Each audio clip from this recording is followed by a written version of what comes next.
Hi, this is Kemp, three-time world champion. I want to talk today about the nutritional component of our WIN system of success. The WIN system begins with work ethic, of course. Have to have that. Must have an intense focus.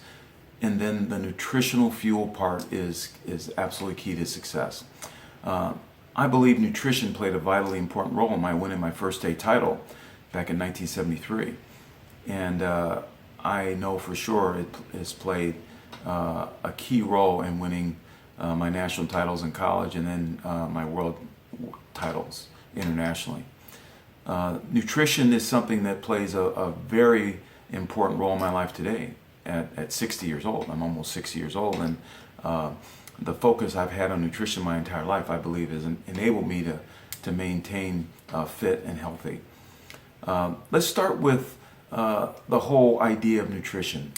And I think a lot of athletes just don't think about it that much, or they just don't want to focus on it because it seems too cumbersome.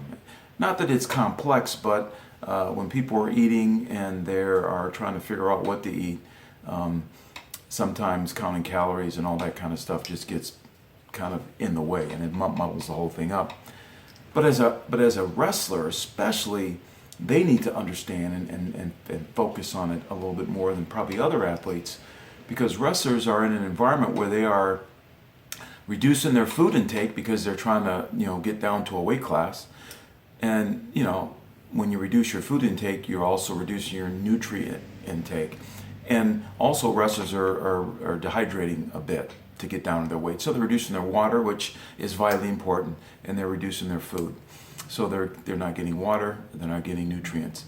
So the little bit of water and nutrients that they are getting, it has to be really focused. Let's start with water though. Again, a wrestler should never restrict their water to the point where they're not able to consume water every day. I'll just start there. We should consume approximately one half of our body weight in ounces in water a day. I weigh 175 pounds. That's about 87. Half of that's 87. So 87 ounces of water I should have a day. And that's about five 16-ounce bottles of water, which doesn't really, when you think about it, that's not that much. I start every morning by downing at least one. That's just how I start my day. I start with one 16-ounce bottle of water just to start. And then I drink a lot of tea throughout the day. I like green tea, but I make sure I get my 5 bottles of water in. If you're working out, it's going to be even more, because most wrestlers, they'll lose 2 to 3, and then if you're bigger, you might lose 4 or 5 pounds of sweat in a practice. So you've got to replace that plus your daily intake of water. So let's just start there. That's very important. When you look at food, to make it simple, food can be broken down into basically 5 parts, 5 macronutrient parts: protein, carbs, fats, and water. Okay, we just talked about water. You do get a little bit of water in certain foods, especially fruits. But let's just, since we've talked about water, let's just talk about protein, carbs, and fats.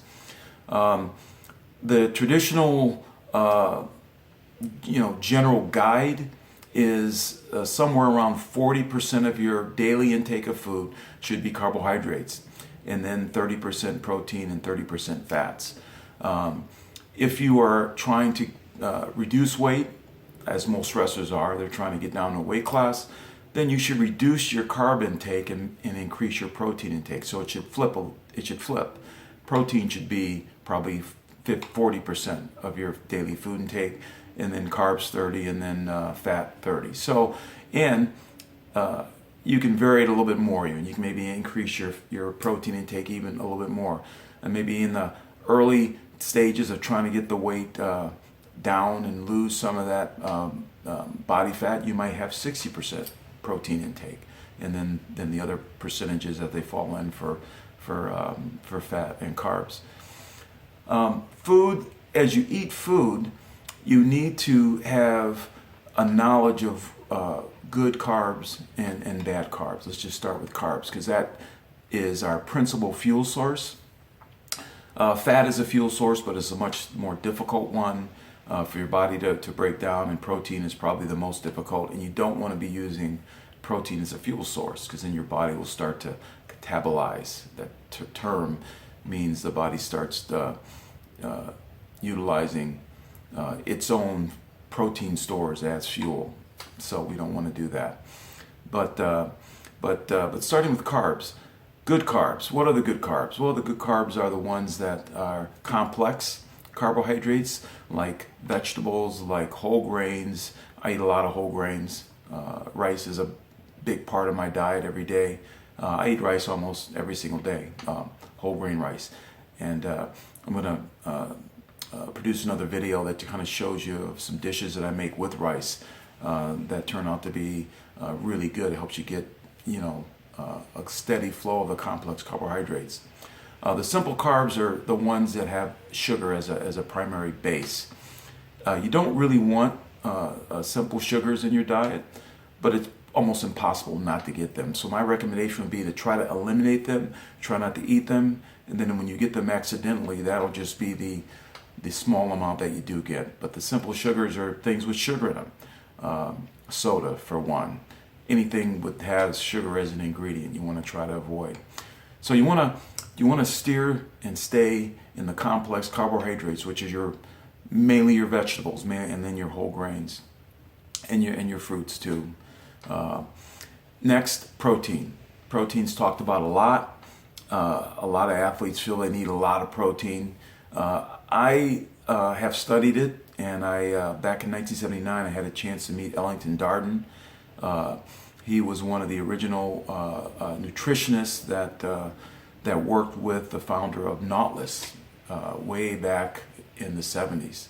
Arthur Jones was the founder of Nautilus, and he had Ellington Darden was his PhD nutritionist there, and I had a chance to go there and visit the whole Nautilus headquarters, meet Ellington Darden, read his books. He believed that the recommended daily allowance of 0.36 grams of protein for every pound of body weight is about adequate for the average person. If you are, if you're an athlete, like we're directing this video at wrestlers working really hard, yeah, you'll need more than that. But again, I'll have a guide, a protein guide that you'll be able to download as well.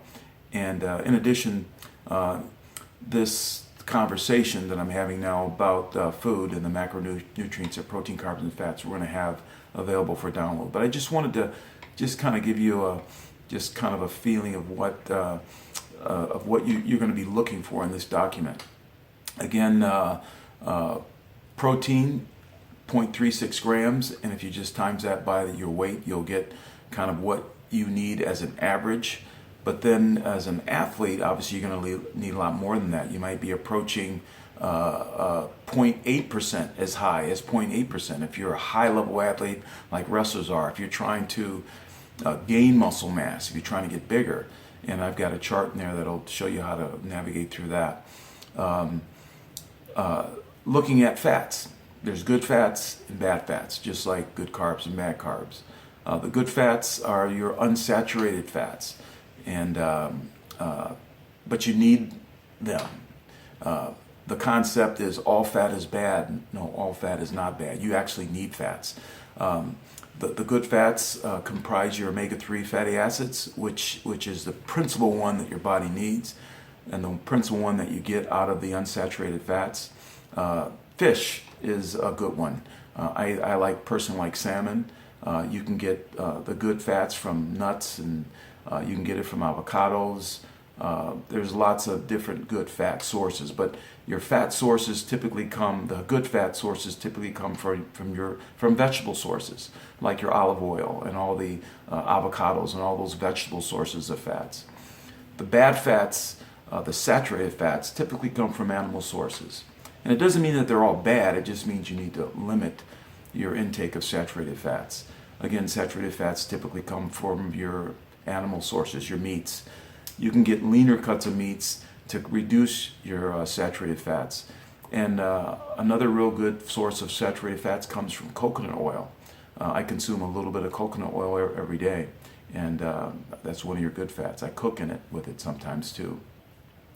So proteins, carbs, and fats I'm going to talk about in the document you're going to be able to download. I'm going to talk about water in that document and give you some guidelines for protein requirements. So enjoy, and remember, nutrition is very important. You cannot neglect your nutrition if you want to get to the top of the podium, and I know it helped me get to the top of the podium. Kemp.